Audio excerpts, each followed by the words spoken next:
ముందుకు వచ్చి నిల్చున్న కారణం ఏమిటంటే ఈ మధ్య హెల్మెట్ లేకుండా చనిపోయే వారి సంఖ్య ఎక్కువ అవుతుంది. ఇంకా ఏంటి అంటే ఈ యొక్క ముఖ్య ఉద్దేశం మారిపోయినటువంటి చట్టాల గురించి అందరికీ అవగాహన కల్పించాలని ఇక్కడికి మేము రావడం జరిగింది. ఇంతకుముందు ఐపీసీ, సిఆర్పిసి ఎవిడెన్స్ యాక్ట్గా ఉండేవి.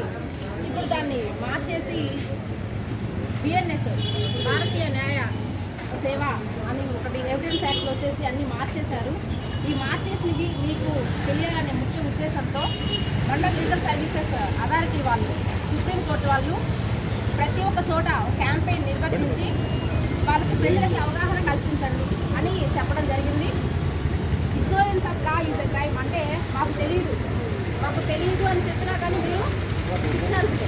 మాకు హెల్మెట్ పెట్టుకోకుండా డ్రైవ్ చేస్తే శిక్ష పడిద్దని